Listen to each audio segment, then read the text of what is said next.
96వ కీర్తన 7వ వచనం. ఎవరైనా ఒకరు చదవండి. జనముల కుటుంబములారా యెహోవాకు చెల్లించుడి, మహిమా బలములు యెహోవాకు చెల్లించుడి. మనం చూస్తున్నాం ఇక్కడ ఏమి చెల్లించాలంటే యెహోవాకు మహిమా బలములు యెహోవాకు చెల్లించాలి. మహిమా బలములు చెల్లించాలంట. ఎవరు చెల్లించాలంటే జనముల కుటుంబములారా. ఎవరు చెల్లించాలంటే జనముల కుటుంబాలు, వారు కుటుంబముగా దేవునికి మహిమా బలము చెల్లించాలి. చాలామంది ఆరాధనకు కుటుంబాలతో చెల్లించలేరు. చాలామంది వర్షిప్ అనేది అది ఒకరే చెల్లిస్తారంటే ఒకరే ఆ టయానికి వస్తారు, ఒకరే ఆ వర్షిప్ మెసేజ్ అందుకుంటారు, ఒకరో ఇద్దరో ఆ ఆరాధన చెల్లిస్తారు, కానీ కుటుంబాలతో చెల్లించలేరు. అయితే ఇక్కడ చక్కగా కీర్తన రాయబడింది ఏంటంటే ఎలాగ దేవునికి మహిమ బలములు చెల్లించాలంటే కుటుంబాలతో చెల్లించాలి. బైబిల్లో ఎవరైనా ఉన్నారా కుటుంబాలతో చెల్లించిన వారు అని చూస్తే అపోస్తుల కార్యం 18వ అధ్యాయంలో మనం చూస్తాం. రండి, అపోస్తుల కార్యములు 18వ అధ్యాయము మొదటి వచనం, 2వ వచనం. ఎవరైనా ఒకరు చదవండి.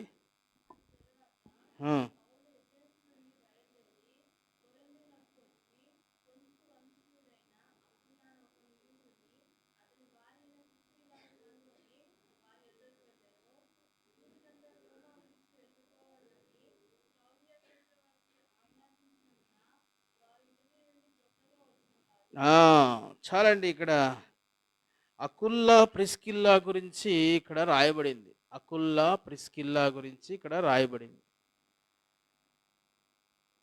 మీరు అనొచ్చు, ఎక్కడుంది బ్రదర్, ఏం చేశారు వీళ్ళు? దేవునికి మహిమ బలములు ఏమి చెల్లించారు బ్రదర్, వీళ్ళ హిస్టరీ రాయబడింది అని మీరు అనొచ్చు. అకుల్లా ప్రిస్కిల్లా గురించి చాలా లోతైన విషయాలు ఉన్నాయి. ప్రియులారా, ఇక్కడ మనం జ్ఞాపకం చేసుకోవాల్సింది ఏంటంటే 18వ అధ్యాయంలో, అపోస్తుల కార్యం 18వ అధ్యాయంలో ఇక్కడ అకుల్లా యొక్క వంశం గురించి రాయబడింది. ఏ వంశం అంట? పొంతు వంశీయుడైన పొంతు వంశంలో నుండి వచ్చినవాడు ఎవరంటే అకుల్లా. పొంతు అనే దానికి అర్థం ఏంటంటే సముద్రము అని అర్థం. పొంతు అనే పదానికి అర్థం ఏంటంటే సముద్రము. ఇప్పుడు చూడండి, ఈ అకుల్లా ఎక్కడి నుండి వచ్చినవాడంటే పొంతు వంశంలో నుండి వచ్చినవాడు. అకుల్లా యూదుడు, ప్రిస్కిల్లా యూదురాలు కాదు. అయితే దేవుడు నామం బట్టి వారిద్దరు జతపరచబడ్డారు. ఇప్పుడు ఎక్కడి నుంచి వచ్చింది ఈ కుటుంబం అంటే పొంతు వంశంలో నుండి వచ్చింది. ఎక్కడికి వచ్చింది? మీరు ఎక్కడికి వచ్చారు? 2వ వచనం చదవండి.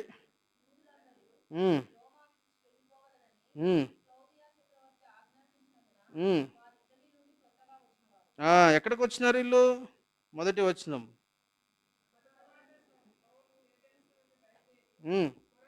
కొరందినకు వచ్చి. ప్రియులరా, ఇక్కడ 3 విషయాలు. వీరి వంశం ఏంటో పొంతు. వీరు ఎక్కడ నివసించారు, ఎక్కడి నుంచి వచ్చారంటే ఇటలీ నుండి కొరందికి వచ్చారు. ఈ 3 విషయాలు ఈరోజు ఆరాధన చూసుకుందాం. ఈరోజు ఈ 3 విషయాల్లోనే మనం ఆరాధన చూసుకుందాం. 1 పొంతు, 2 ఇటలీ, 3 కొరంది. మీరు చూస్తే మనకు అర్థం ఏంటంటే, మొట్టమొదటి అర్థం చెప్పినా కదా, పొంతు అనగా అర్థం ఏంటంటే సముద్రము. మీరు ఎక్కడి నుంచి వచ్చినారంటే వీరి వంశం ఏంటంటే సముద్రము అనే ఒక పదం మీద వీరి వంశం అనేది లిఖించబడింది. ప్రియులారా, బైబిల్ గ్రంథంలో సముద్రం గురించి ఎక్కువగా పాజిటివ్ లేదు కానీ ఎక్కువగా నెగిటివే ఉంది.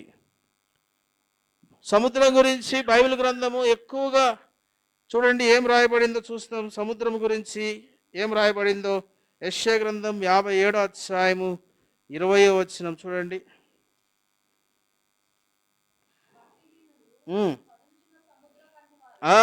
భక్తిహీనులు కదులుచున్న సముద్రం వంటి వారు. పొంతు వంశం అంట ఆయనది.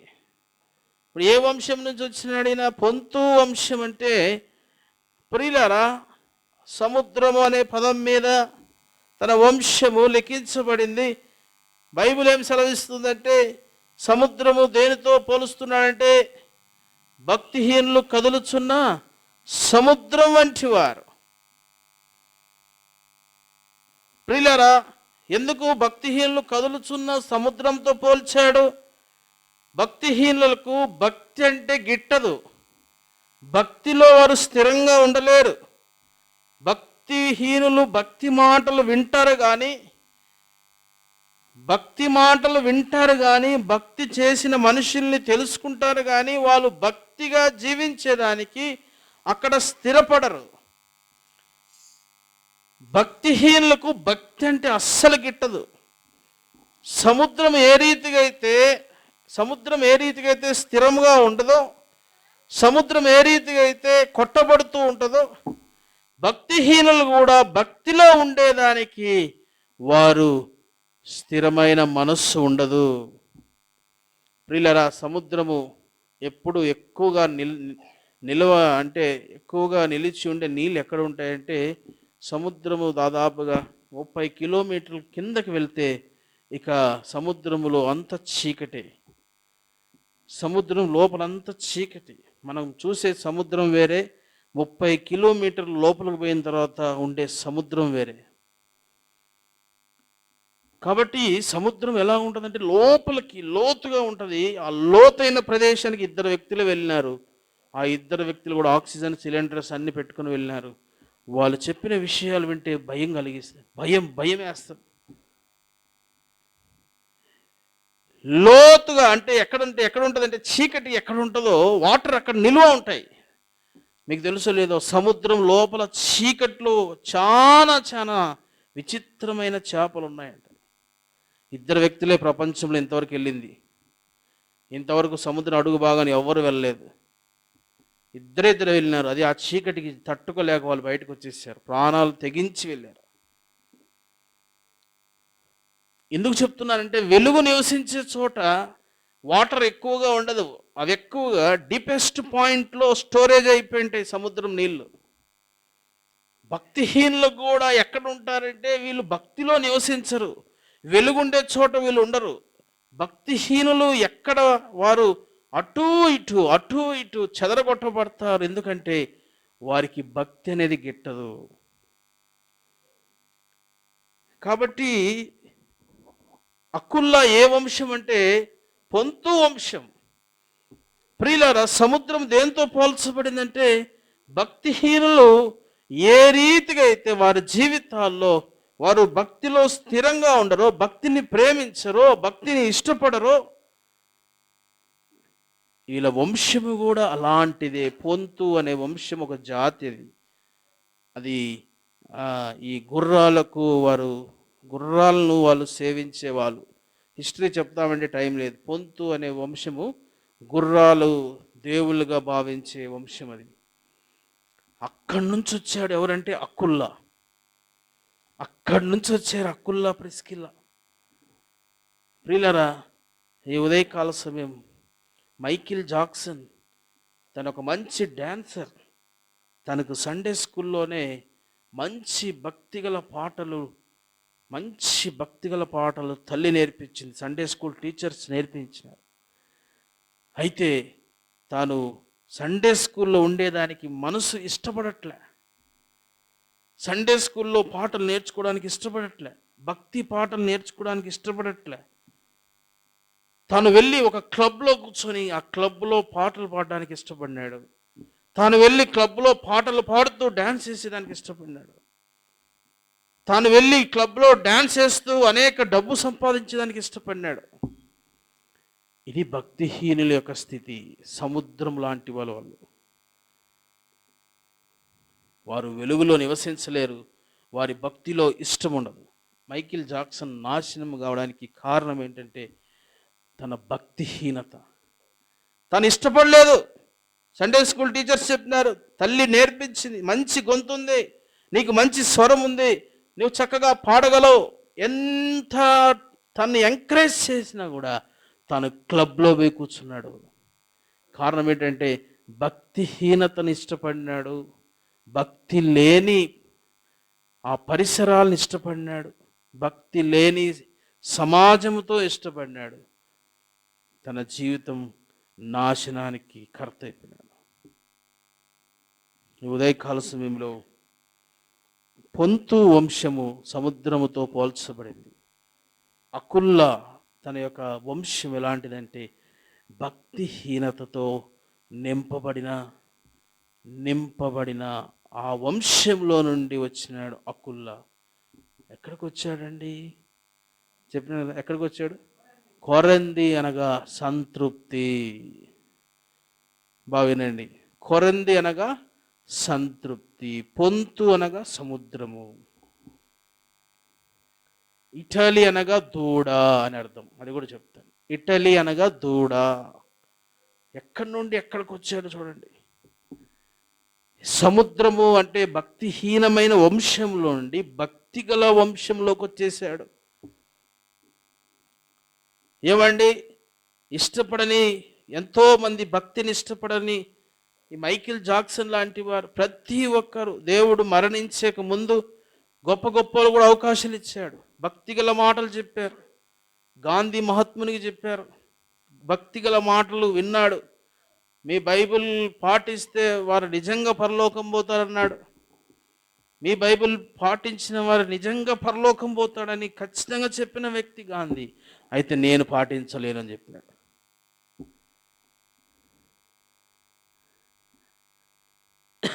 నేను పాటించలేను, పాటించే వాళ్ళు ఎవరైనా ఉంటే పోతారు.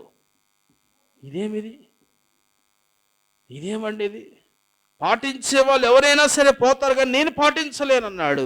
ఎందుకంటే ఈయన ఇష్టపడలేదు, ఈ దేవుని ఇష్టపడలేదు, ఈ దేవుని గ్రంథాన్ని ఇష్టపడలేదు. ఎక్కడ ఇష్టపడితే నన్ను యొక్క మతంలో నుండి, నన్ను కులంలో నుండి, నన్ను ఈ జనం నుండి నన్ను నెట్టివేస్తారనుకున్నాడు. ప్రియులారా, ఎవరు పాటించినా పరలోకం పోతాడు, కానీ నేనైతే పాటించలేను. ఎందుకు వీళ్ళు ఉండలేకపోయినారు? భక్తి ఇష్టం లేదు, యేసు ప్రభు వాక్యం ఇష్టపలేదు, రక్షణ ఇష్టం లేదు, పాప క్షమాపణ ఇష్టం లేదు. వీళ్ళకు ఎంతసేపటికి ఏంటంటే ఈ మతము, ఈ కులము, ప్రజలు. ప్రియులారా, మైకేల్ జాక్సన్ జీవితం అట్లయిపోతే ఈయన జీవితం ఇంకొక రకంగా ముగించబడింది. ఎందుకు వీరు భక్తిహీనులు అయిపోయినారు? స్మగ్లర్ వీరప్పన్ కూడా, ఆయన చరిత్ర కూడా చూస్తాను. వాళ్ళ కుమార్తె, స్మగ్లర్ వీరప్పన్ కుమార్తె రేడియోలో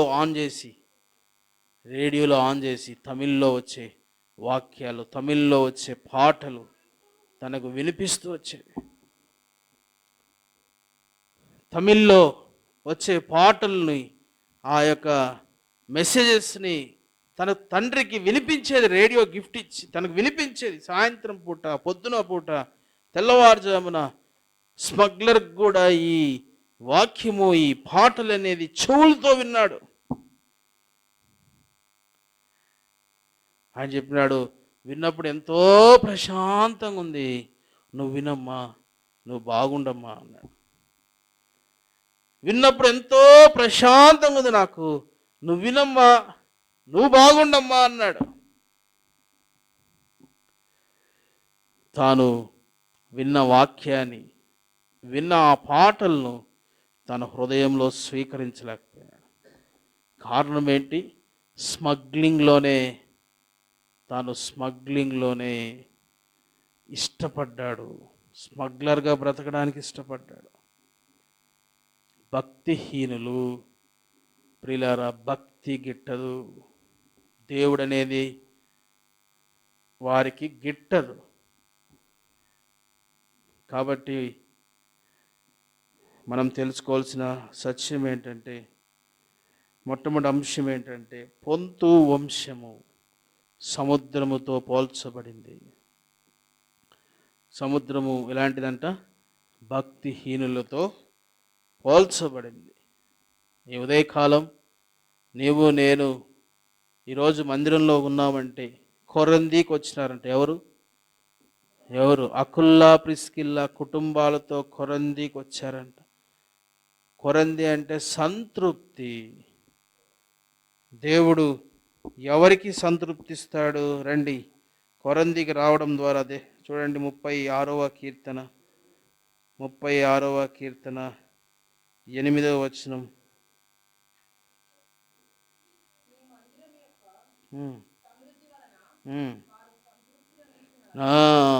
కొరందికి వచ్చేసారంట. నీ మందిరం యొక్క సమృద్ధి వలన వారు ఎలా ఉన్నారంట?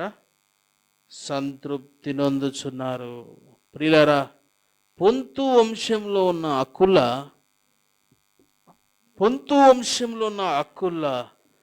ఇప్పుడు సంతృప్తి గల కొరందికి వచ్చేసాడు. దేవుని మందిరంలోకి, దేవుడిచ్చే సంతృప్తిలోకి రాగలిగినాడు. ఇది ఆరాధన అంశం. కుటుంబములతో అకుల్లా ప్రిస్కిల్లా బైబిల్లో దాదాపుగా 9 సార్లు మెన్షన్ చేయబడింది. బైబిల్లో 9 సార్లు నాకు తెలిసినంత వరకు రాయబడింది. 9 సార్లు రాసినప్పుడు ఒకరి పేరు రాయాలి. Aquila Priscilla, Aquila Priscilla, Priscilla Aquila, Priscilla Aquila. కుటుంబాలతో దేవుని స్తుతించిన వారు బైబిల్లో మనం చూసేది ఎవరంటే అకుల్లా ప్రిస్కిల్లాలని. అకుల్లా ప్రిస్కిల్లాలే చూస్తాం. దేవుడు ఎక్కడ తీసుకొచ్చాడు వాళ్ళని? సంతృప్తి గల ప్రదేశంలోకి తీసుకొచ్చాడు. కొరందీలో ఏముంది? సంఘం ఉంది. కొరందీలో ఏముంది? అక్కడ సహవాసం ఉంది. అక్కడ ఏముంది? ప్రభు బల్ల ఉంది. ఎలాంటి వంశంలో ఉన్నారు? భక్తిహీనమైన వంశం. వారు స్థిరమైన భక్తి లేదు అక్కడ. అలాంటి వంశంలో నుండి ఎక్కడికి వచ్చినారు? దేవుని మందిరంలో సంతృప్తి. కాబట్టి మొట్టమొదటి తలంపు ఏంటంటే, భక్తిహీనులు సముద్రం వంటి వారు కదులుచున్న సముద్రం. ఎన్నిసార్లు అండి మన జీవితాల్లో ఈ అనుభవంలో వెళ్ళలేదు? ఎన్నిసార్లు భక్తి మాటలను తృణీకరించి భక్తిహీనుల మధ్యలో ఎన్నో గంటలు గడుపుతూ వచ్చినాం, ఎన్నో దినాలు గడుపుతూ వచ్చినాం, ఎన్నో సంవత్సరాలు గడుపుతూ వచ్చినాం. ఎన్నోసార్లు దేవుని వాక్యాన్ని త్రోసేస్తున్నాం, ఎన్నోసార్లు దేవుని మందిరాన్ని త్రోసేస్తున్నాం, ఎన్నోసార్లు దేవుని సన్నిధి అంటేనే వెక్కసమైపోయింది. ఎందుకంటే భక్తిహీనత అంటే మనకి ఇష్టం. స్మగ్లర్లే కాదు, మనం కూడా స్మగ్లర్లు అయ్యే వాళ్ళమే. దేవుని యేసుక్రీస్తు కృప, యేసుక్రీస్తు ఏర్పాటు, దేవుని శిలువ త్యాగం ఈరోజు నిన్ను ఈ మందిరంలోకి తీసుకొచ్చింది. వాళ్ళకు కృప వ్యర్థమైపోయింది. మన పక్షంగా దేవుని శిలువ కార్యం ద్వారా ఈరోజు మన మైకిల్ జాక్సన్ లాగా నాశనం కాలేదు, స్మగ్లర్ లాగా నాశనం కాలేదు. సత్యము తెలిసి కూడా, భక్తి తెలిసి కూడా త్రోసేసిన గాంధీలాగా అయిపోలేదు. కారణం ఏంటంటే దేవుని శిలువ ప్రేమ లాంటిది. సంతృప్తి గల ప్రదేశంలోకి తీసుకొచ్చినాడు. కాబట్టి మొట్టమొదటి అంశం ఏంటంటే, సముద్రము భక్తిహీనులతో కదులుచున్న భక్తిహీనులు పోల్చబడింది. రెండవదిగా పొంతు వంశము ఏంటో సముద్రంతో పోల్చబడింది కదా. మత్తయి సువార్త ఈ సముద్రము దేని జ్ఞాపకం చేస్తూ చూద్దాం. మత్తయి సువార్త, సైలెంట్ పెట్టుకోండి ఫోన్స్, అటు ఇటు కూడా తిరగొద్దండి, మాటి మాటికి డిస్టర్బ్ అవుతుంది నాకు. మత్తయి సువార్త 8వ అధ్యాయము 26వ వచనం, త్వరగా చదవాలి.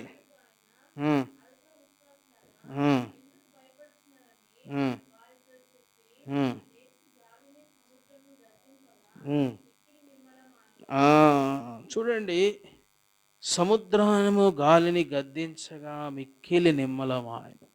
సముద్రము నిమ్మలంగా లేదు. దేవుడు గద్దించేంత వరకు సముద్రం నిమ్మలంగా లేదు.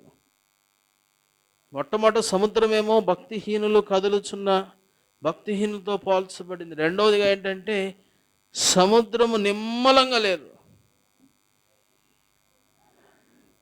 ప్రియులరా, ఇది మన జీవితం కూడా ఇదే. ఆయన గద్దించగా అది నిమ్మలం, ఆయన గద్దించకపోతే నిమ్మలం లేదు. ఇక్కడ చూడండి ఎలాగుందంటే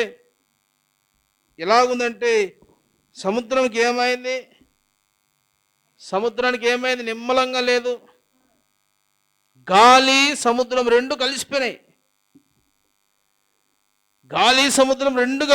నిమ్మలం లేదు.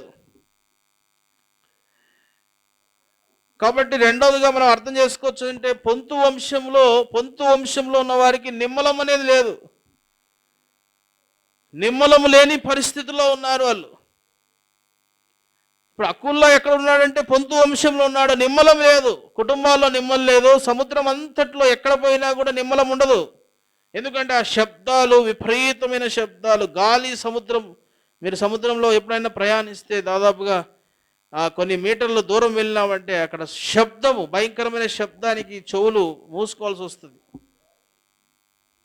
అలవాటు లేని వాళ్ళు వెళ్ళారంటే వామిటింగ్స్ అవుతాయి. ఎందుకంటే ఆ సముద్రం పైన ఉన్న వాతావరణమే వేరే. మాటి మాటికి ఏంటంటే సముద్రం ఎప్పుడు ప్రశాంతంగా ఉండేది ఎవరు చూడలేదు. అందుకే అన్నాడు, నిమ్మలం లేని జీవితాలు జ్ఞాపకం చేయబడుతున్నాయి. ప్రియ క్రైస్తవ విశ్వాసి, ఆరాధనకు వచ్చినావు, నీ జీవితం కూడా నిమ్మలము లేని పరిస్థితిలో, నిమ్మలం లేని జీవితాల్లో నుండి దేవుడు ఇప్పుడు ఎక్కడికి తీసుకొచ్చినాడంటే సంతృప్తి కలిగిన ప్రదేశానికి తీసుకొచ్చాడు. ఎందుకు నిమ్మలం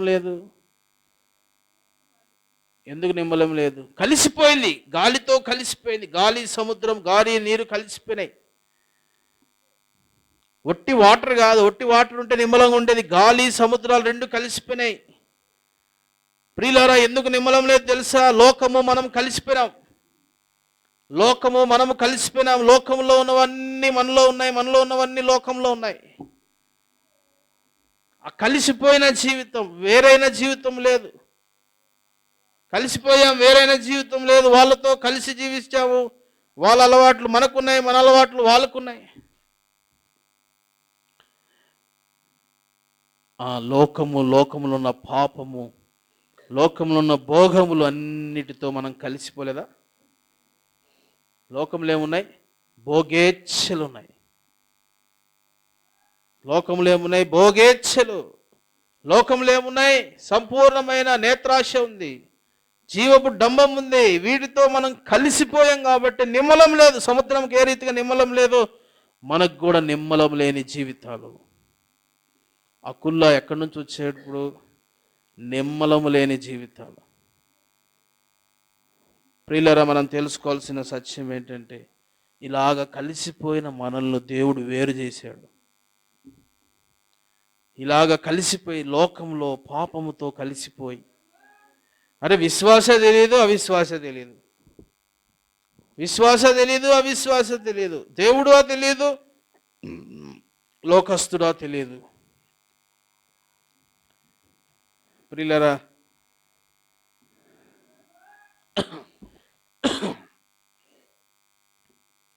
చాలాసార్లు మన జీవితము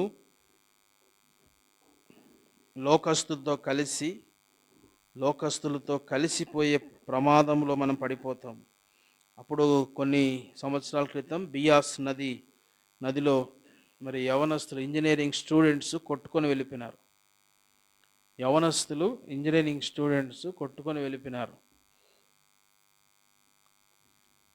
దాంట్లో ఒక అబ్బాయి ఉన్నాడు. వాళ్ళ నాన్న వాళ్ళ అమ్మ వాళ్ళు విశ్వాసులు. హయత్ నగర్లో, హైదరాబాద్లో హయత్ నగర్లో వారు బ్యాప్టిస్ట్ చర్చ్కి వెళ్తారు. వారు విశ్వాసులు. దాంట్లో ఆ బియాస్ నదికి వెళ్ళిన వారిలో ఆ విశ్వాసి కుమారుడు ఉన్నాడు. ఆ అబ్బాయి ఏం చేశాడంటే, వీళ్ళందరూ కలిసి ఫొటోస్ ఆ టైమ్స్లో ఈ అబ్బాయి ఏం చేశాడంటే, ఇంకొంచెం లోపలికి వెళ్ళి ఫ్రెండ్స్తో కలిసి ఇంకొంచెం కొండ మీద కూర్చున్నట్టుగా, వాళ్ళతో కలిసి ఒక కొండ మీద కూర్చున్నట్టుగా లోపలికి వెళ్ళి ఈ అబ్బాయి ఏం చేశాడంటే అలాగ ఫోజులు ఇవ్వడానికి వెళ్ళాడు. అక్కడికి వెళ్ళక ముందు వాళ్ళ నాన్న ఫోన్ చేశాడంట. ఫోన్ చేసి, అబ్బాయి మనము ప్రార్థన చేసుకునే టైం ఇది, ఈరోజు మనం కొంత ప్రార్థన చేసుకునే టైము కాబట్టి కొంచెం ప్రార్థన చేసినాక నువ్వు మీ ఫ్రెండ్స్తో మాట్లాడుతులేరా, లాస్ట్ కాల్ అది రికార్డ్ అయ్యింది.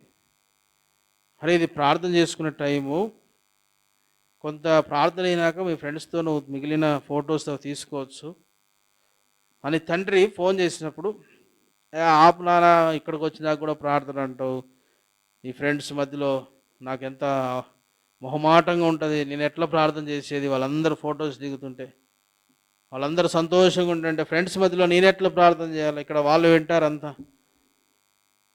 తర్వాత ఇది అయిపోయినాక బస్సు పోయినాక రూమ్లోకి వెళ్ళి ప్రార్థన చేస్తాను, అంతవరకు నేను చేయలేనని చెప్పి గట్టిగా గదురుకొని వాళ్ళ నాన్నకి ఫోన్ పెట్టేశాడు. ఫోన్ పెట్టేసిన తర్వాత ఈ అబ్బాయి లోపలికి వెళ్ళి ఇంకా ఫొటోస్కి అంతా ఫోజ్ ఇస్తూ ఉన్నాడు. ఏమైపోయిందో మనం పేపర్లలో చూసినాం. ఏమైపోయిందో ఫస్ట్ 1 2 3 4 5 6 ఆఖరికి ఎంతో ప్రయత్నం చేసినారు, ఎన్నో రాళ్ళు వేసినారు, ఎన్నో తాళ్ళు వేసినారు, పట్టుకోలేకపోయినాడు. అప్పుడు అంటున్నాడు నీళ్ళు తీసుకొని వెళ్ళేటప్పుడు, దేవా నన్ను రక్షించు నాయన, దేవా నన్ను రక్షించు. ఎవడు రక్షిస్తాడు ఉగ్రత దినమున? ఉగ్రత దినమున ఎవరు రక్షిస్తారు? ప్రియులారా, ఒక వ్యక్తి యవ్వన కాలంలో చనిపోవడానికి కారణం ఏంటంటే, లోకములో ఉన్న పాపముతో కలిసిపోయిన ఈ వ్యక్తి తన జీవితాన్ని అర్ధాంతరంగా ముగించుకోవాల్సి వచ్చింది. కాబట్టి ఇక్కడ ఏంటంటే నిమ్మలంలో ఈరోజు కూడా వాళ్ళ నాన్న హయత్ నగర్లో ఉంటారు. అది తలుచుకుంటే మాట్లాడితే చాలా తలుచుకొని ఇప్పుడు కూడా ఏడుస్తారు. నిమ్మలం లేదు, సముద్రములో నిమ్మలం లేదు. ఈరోజు నీ జీవితం, నా జీవితం లోకంలో ఉన్న పాపంతో కలిసిపోయి నిమ్మలము లేక బ్రతుకుతున్న మనలను ఎక్కడ తీసుకొచ్చినాడు? కొరంథీలోకి తీసుకొచ్చినాడు కదా. చూడండి, కొరంథీలోకి తీసుకొచ్చినాడు. 90వ కీర్తన 14వ వచనం.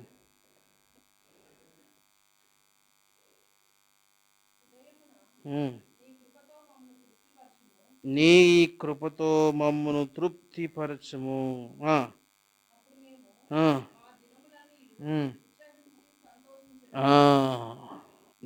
ఉదయమున నీ కృపతో మమ్మను. కొరంథీలో ఏముంది? కృప ఉంది. కొరంథీలో ఏముంది? కృప ఉంది. అందుకే తృప్తి. కొరంథీ అంటే ఏంటి? తృప్తి. కొరంథీలో ఏమున్నట్టు ఇప్పుడు తృప్తి ఉంటే అర్థం ఏంటంటే కృప ఉంది అక్కడ. ప్రియులరా, మన జీవితము ఎట్లా అండి? పెద్ద పెద్ద యవనస్తులు కొట్టుకొని పోయినారు. యవనస్తులంతా నిర్దాక్షిణంగా ఉగ్రతకు అప్పగించబడ్డారు. లోకముతో, పాపముతో, భోగములతో, ఎంజాయ్తో, లోకపు సంతోషము, భోగములతో జీవిస్తున్నప్పుడు నిమ్మలం లేని జీవితం. ఇలాంటి వ్యక్తులను ఇప్పుడు ఎక్కడికి తీసుకొచ్చాడంటే, ప్రతి ఉదయమున దేవుని కృప వలన ఏమవుతున్నారంట? తృప్తిపరచబడుతున్నాం. We are satisfying by the grace of God. మనం ఎట్లా సాటిస్ఫై అవుతున్నాం, మనం ఎట్లా తృప్తిగా ఉండగలుగుతున్నాం అంటే అది దేవుని కృప. ఉదయమున అది దేవుని మందిరంలో ఉంటుంది. కొరంథీలో వచ్చినారంటే అర్థం ఏంటంటే దేవుని మందిరంలోకి వచ్చేసినారు. తృప్తి అనేది అకుల్లా ప్రిస్కిల్లాకు దొరికింది. అంతవరకు వాళ్ళ జీవితం ఎట్లా ఉంది? పొంతు వంశం ఎలాంటిది? సముద్రముతో పోల్చబడింది. కాబట్టి రెండో అంశం ఏంటంటే నిమ్మలము లేని జీవితము. మూడోది చూడండి, ప్రకటన 21వ అధ్యాయం. ప్రకటన 21వ అధ్యాయము మొదటి వచనం చదవండి.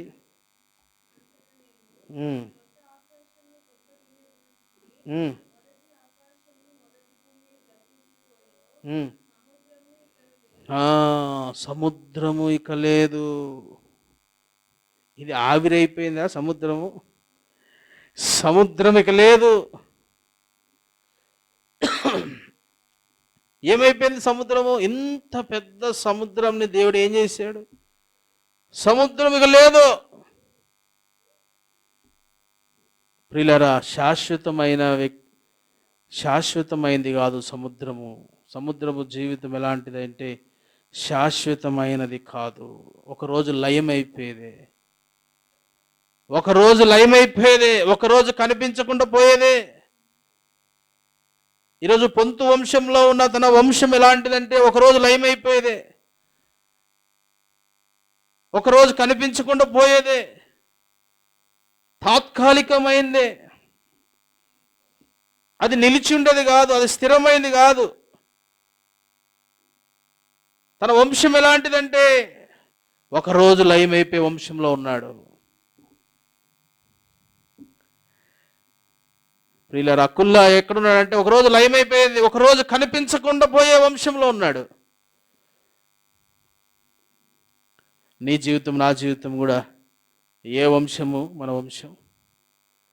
మన వంశం ఎలాంటి వంశం అండి? ఒకరోజు పాపులు ఇక కనిపించరు, దుష్టులు మరువబడుదురు.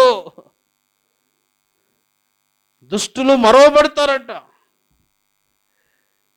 దుష్ట వంశము.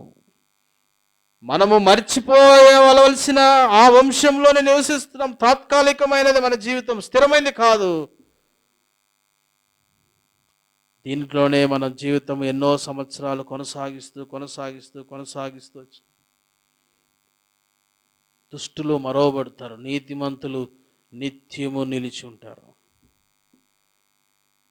నీతిమంతుల నీతి నిత్యము నిలిచి ఉంటుంది.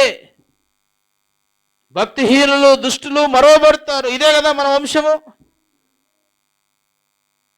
ఈ వంశంలోనే ఎన్ని రోజులున్నావు? తాత్కాలికంగా బ్రతుకుతున్నావు.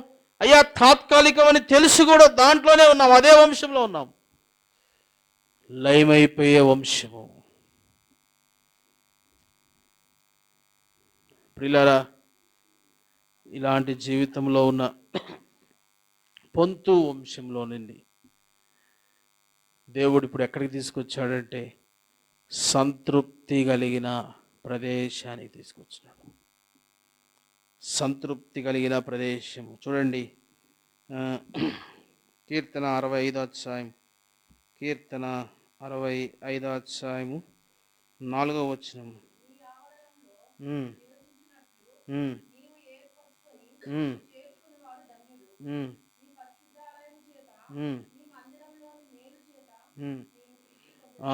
మేలు చేత తృప్తిపరుస్తున్నాడు దేవుడు.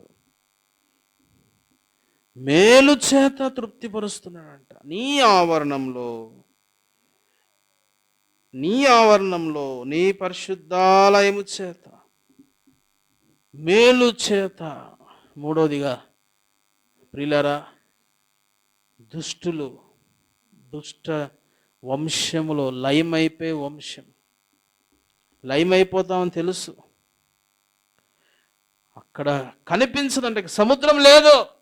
నీవు నేను దేవుడు జ్ఞాపకం చేసుకోకపోతే, నన్ను దేవుడు జ్ఞాపకం చేసుకోకపోతే, నీ మీద నా మీద దేవుని కృప లేకపోతే మరవబడే వంశము, లయమైపోయే వంశము, దేవుడు తీసివేసే వంశము, దేవుడు పెకిలించే వంశము.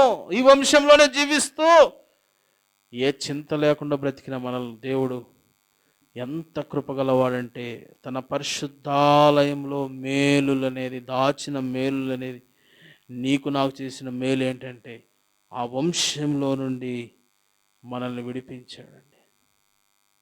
లయమైపోయే వంశంలో నుండి శాశ్వతంగా నిలిచిపోయే వంశంలోకి నడిపించాడు.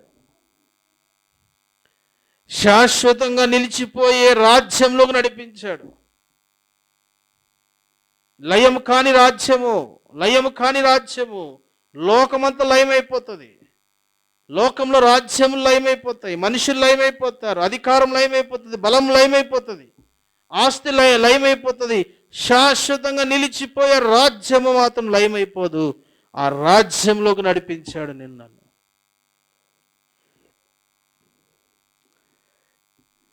కాబట్టి మనం ప్రభుని ఆరాధించబద్ధులమై ఉన్నాం. చెప్పండి, మొట్టమొదటి తలంపు ఏంటి? సముద్రము దేంతో పోల్చబడింది? కదులుచున్న భక్తిహీనులు, కదులుచున్న వారిని దేవుడు తృప్తిలోకి నడిపించాడు. పొంతు అనగా ఏంటి? సముద్రము. అకుల్లా ఎక్కడి నుంచి వచ్చాడు చెప్పండి? వారి ఇరువురు బైబిల్లో ఎక్కడ కోడ్ చేసినా అకుల్లా ప్రిస్కిల్లా, లేదంటే ప్రిస్కిల్లా అకుల్లా. నేను అనుకుంటాను, ఈ కుటుంబం అబ్రహాం ఇస్సాకు కుటుంబాలు కూడా ఇట్లా రాయలేదేమో అనిపిస్తుంది. ఎంత చక్కని కుటుంబం అండి. కుటుంబాలతో దేవుణ్ణి ఆరాధించే కుటుంబము నేను ధ్యానిస్తున్నప్పుడు అకుల్లా ప్రిస్కిల్లా కుటుంబమే కనిపించింది. ఏ వంశం నుండి వచ్చినారంటే భక్తిహీనత అన్న వంశంలో నుండి వచ్చినారు. వారు వెలుగులో నివసించలేరు. వారు భక్తి అంటే ఇష్టం లేదు, గిట్టదు, పారిపోతారు వాళ్ళు. అలాంటి స్థితిలో నుంచి దేవుని మందిరం అనే తృప్తి గల స్థలంలోకి యేసుక్రీస్తు శిలువ ద్వారా తీసుకొచ్చినాడు. యేసుక్రీస్తు మరణం ద్వారా తీసుకొచ్చినాడు. యేసుక్రీస్తు పునరుద్ధానం ద్వారా తీసుకొచ్చినాడు. రెండోది, సముద్రం దేనికి పోల్చబడింది? దేనికి పోల్చబడింది? నిమ్మలం లేని జీవితం. కలిసిపోయింది గాలి, సముద్రం కలిసిపోయినాయి. లోకముతో కలిసిపోయిన జీవితం. ప్రియులారా, లోక భోగములతో కలిసిపోయిన జీవితం. వారికి నెమ్మది ఉండదు, వారికి నిమ్మలం ఉండదు. యేసు ప్రభు మాట ఎప్పుడైతే వచ్చిందో అప్పుడు వారికి నిమ్మలం వచ్చింది. మిక్కిలి నిమ్మలమాయను. అంతవరకు నిమ్మలం లేని జీవితం. ఇలాంటి వంశంలో నుండి వచ్చినాడు అకుల్లా. ప్రియులారా, మన జీవితం కూడా కలిసిపోయిన జీవితం కదండి, భోగములతో కలిసిపోయిన జీవితం. దేవుడు మరొకసారి తృప్తినిస్తూ వచ్చినాడు. మూడోది ఏం చెప్పినాను? లయమైపోయేది, అది శాశ్వతమైంది కాదు. మనం లయమైపోయే వాటిలోనే నివసిస్తున్నాం, లయమైపోయిన వాటిని ప్రేమించినాం, లయమైపోయే వాటిలోనే మనం జీవిత కాలం అంతా కొనసాగినాం. శాశ్వతమైన రాజ్యం కొరకు ఎప్పుడూ ఆలోచన చేయలేదు, శాశ్వతమైన రాజ్యం కొరకు ఎప్పుడూ ఇష్టపడలేదు. అయితే యేసుక్రీస్తు ప్రభు తన కృప వలన, మరి తన మందిరములో పరిశుద్ధాలయం వలన దేవుడు నీకు నాకు మేలు చేస్తూ వచ్చినాడు. ఇంకొక అంశం చూసి ముగిస్తాము. అపోస్తుల కార్యములు 18వ అధ్యాయము 2వ వచనం చదవండి.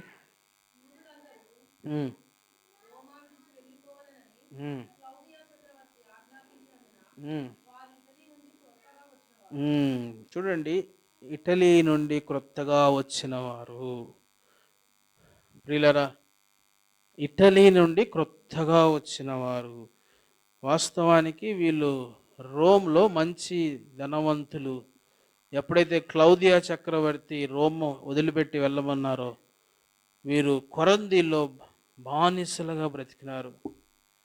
జీవనోపాధి కూడా లేకుండా బ్రతికినారు. తర్వాత వీళ్ళు డేరాలు కొడుతూ వచ్చినారు.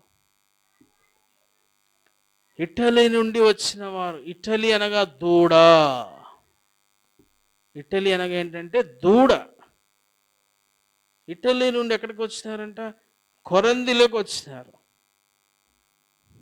ఏమిటి దూడ మనకి ఏం జ్ఞాపకం చేస్తుంది? చూడండి, నిర్గమాకాండంలోకి రండి త్వరగా. నిర్గమాకాండము 32వ అధ్యాయం 4వ వచనం.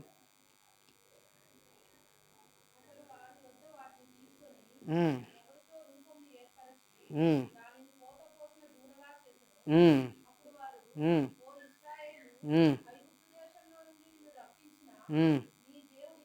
ప్రియులారా, దూడ ఇశ్రాయేలీల్ని తప్పుదారిలో నడిపించింది. దూడ ఇశ్రాయేలీల్ని తప్పుదారిలో నడిపించింది. ఇశ్రాయేలీలు నిజం తెలుసుకోకుండా అబద్ధాన్ని ప్రేమించేట్టు చేసింది దూడ. ఈ దూడ ఏం చేసిందో తెలుసా? ఇశ్రాయేలీలను తప్పుదారి పట్టించింది, తప్పు మార్గంలో తీసుకుని వెళ్ళింది. ఇశ్రాయేలు నిజం ప్రేమించకుండా అబద్ధాన్ని ప్రేమించేట్టుగా చేసింది. రెండోది మళ్ళీ తర్వాత చూడండి, 32వ అధ్యాయము 21వ వచనం చదవండి.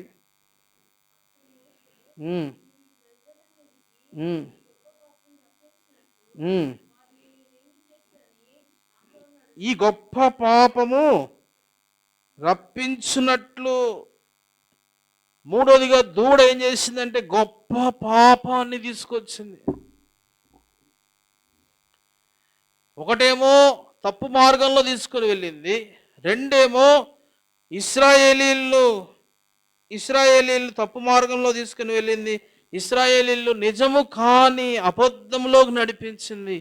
మూడోది ఏంటంటే పాపంని, గొప్ప పాపాన్ని తీసుకొచ్చింది దూడ. మోషే అంటున్నాడు, ఈ గొప్ప పాపాన్ని రప్పించినారు, గొప్ప పాపాన్ని రప్పించినారు. ఇలాంటి దేశములో నుండి వచ్చినాడు, ఇటలీ నుండి వచ్చిన వాడు ఎవరంటే అకుల్లా ప్రిస్కిల్లా. ఇటలీ నుండి వచ్చిన వారు. ఈ ఉదయకాల సమయంలో నీ జీవితం, నా జీవితం ఇది కాదా? ఎన్నిసార్లు దేవుని మార్గంలో నుంచి తప్పించిన పాపాలు లేవు? ఎన్నిసార్లు దేవుని మార్గంలో నుంచి మనల్ని సంపూర్ణంగా రాంగ్ డైవర్షన్లో తీసిపోయిన పాపాలు లేవు? గొప్ప పాపాన్ని మన తల మీద తెచ్చుకోలేదు. నిజము కాదు అబద్ధం వైపు నడిపించిన ఎన్ని పాపాలు మన జీవితంలో పెట్టుకున్నాం. దాన్ని దూడతో పోలుస్తున్నాడు. దూడను చేసుకున్నారంట. ఓ ఇశ్రాయేలు, చూడండి ఇంకెంత గాయమైందో దేవునికి. చదవండి. ఓ ఇశ్రాయేలు, ఐగుప్తు దేశము నుండి నిన్ను రప్పించిన నీ దేవుడు మనకు పాపమే దేవుడుగా లేరా? గత జీవితంలో పాపం మనకు దేవుడుగా లేదా? దూడ మనకు దేవుడు, యేసు కాదు దేవుడు. యేసు ప్రభు శిలువ కాదు దేవుడు. మన దేవుడు ఎవరు అంటే పాపము మనకు దేవతగా, దేవుడుగా మనల్ని క్రీస్తు మార్గం నుంచి తప్పించి, ప్రియులారా, అబద్ధం వైపు మనల్ని నెట్టుకొని తీసుకొని వెళ్ళి, ప్రియులారా, గొప్ప పాపములోకి ఈ ప్రజలు దిగిపోయినారు. ఏమండి, ఒక్క లేవీలు తప్ప అందరూ ఆ రోజు చాలామంది ఒకరినొకరు పొడుచుకునే పరిస్థితి వచ్చేసింది. విచ్చలవిడిగా వారు చూడండి పాపం చేస్తూ వాళ్ళు ఏం చేసినారు? 32వ అధ్యాయం 19వ వచనం, నిర్గమకాండం 32:19.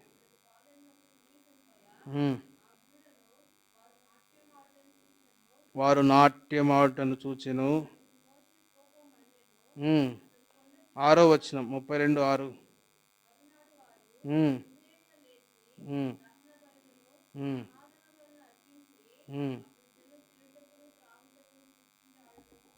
విచ్చలవిడి తినుటకు, త్రాగుటకు, ఆడుటకు.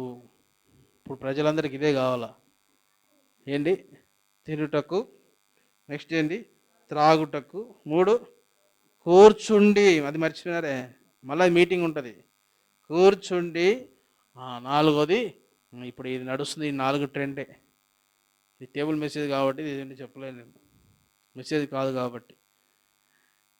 విచ్చలవిడి ఈ దూడని చేసుకొని ఏమైపోయినారంటే ఇప్పుడు వీళ్ళకి దేవుడి స్థానంలో దూడ వచ్చేసింది. విచ్చలవిడి జీవితం. తినటానికి, త్రాగటానికి, కూర్చుంటానికి, ఆడటానికి, నాట్యం ఆడటానికి, విచ్చలవిడికి మన జీవితం, మన శరీరం అమ్ముకోలేదా? ఏమండి నిజంగా గుండె మీద చేసి చెప్పండి, దేవుడు మనం రక్షణ లేనప్పుడు ఏంది మన జీవితం? ఎక్కడ కూర్చున్నావు? అపహాసకుల మధ్యలో కూర్చోలేదా? దుష్టుల మధ్యలో కూర్చోలేదా? పాపుల మార్గంలో లేవా? ఎన్నెన్ని మార్గాలు మన జీవితాలు. మనకు దేవుడుగా పాపాన్ని పెట్టుకొని మన ప్రయాణం సాగుతా ఉన్నప్పుడు ప్రియులరా, వారు ఇటలీ నుండి ఎక్కడికి వచ్చినారంట? కొరందిలోకి వచ్చేసినారు, సంఘములోకి వచ్చినారు. యేసు ప్రభు తన స్వరక్తం ఇచ్చి సంపాదించిన సంఘములోకి వచ్చినారు. సంఘం అంటే ఏంటి? మనుషులు పెట్టింది కాదు సంఘం, గుర్తుపెట్టుకోండి. సంఘం అంటే మనుషుల్ని కానే కాదు. నాది అన్నోడు అంత దరిద్రుడు ఎవడు ఉండడు. సంఘము నాది అన్నాడంటే ఆయన అంత దరిద్రుడు ఎవడున్నా అంత భ్రష్టుడు అయిపోతాడు. చర్చ్ అనేది it is belonging to God. దేవుని భార్యని తీసుకొని నాది అంటే, ఎవరైనా మన భార్యను తీసుకుని నాది అంటే ఏం చేస్తాం? చంపలు బలగొడతాం.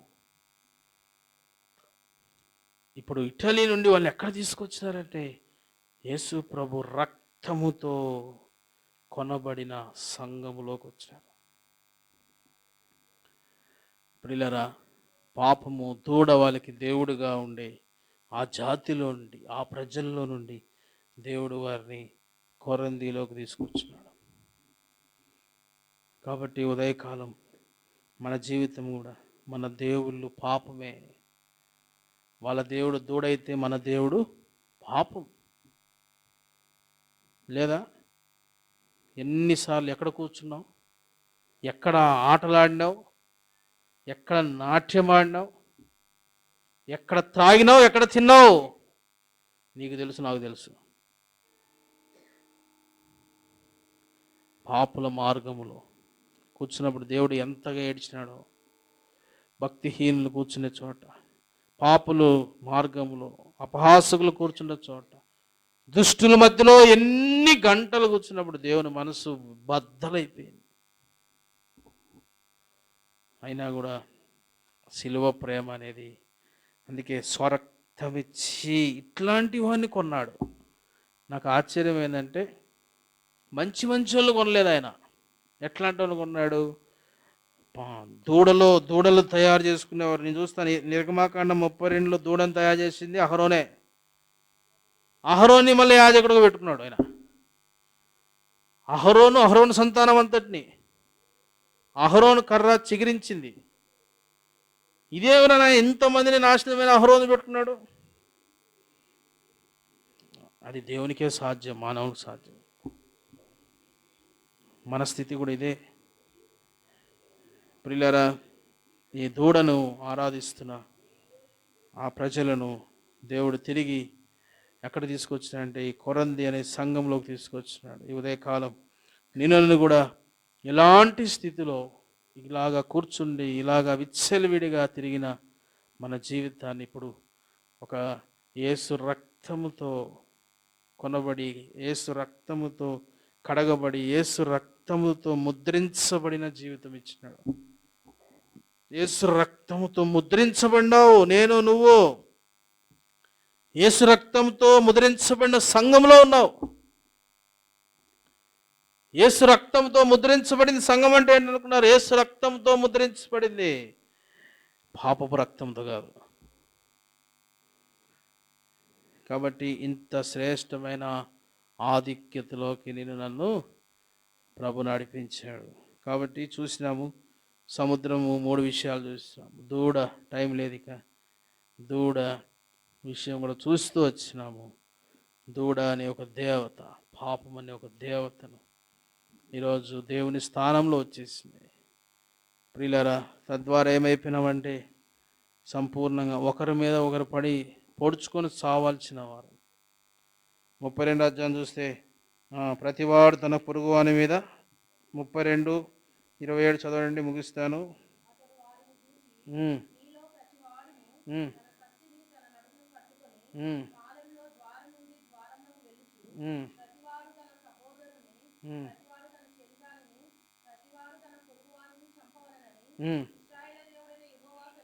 చూడండి ఎంత ఏ ఏ స్థాయికి దిగిపోయినారు. దేవుడు గన మనల్ని నిజంగా నిజంగా స్వరక్తం ఇచ్చి కొనకపోతే ఒకరినొకరు పొడుచుకునే స్థాయికి, పొరుగువాడినే, ఎవరినో కాదు, పొరుగువాడినే పొడుచుకొని చంపే స్థాయిలోకి వెళ్ళిపోవచ్చు. దేవుడు నిజంగా అట్టి స్థితిలో నుండి మనల్ని తప్పించాడు. అందుని బట్టి ప్రభువుని మనము ఆరాధించే బద్ధులమై ఉన్నాం. దయచేసి లేచి నిలబడి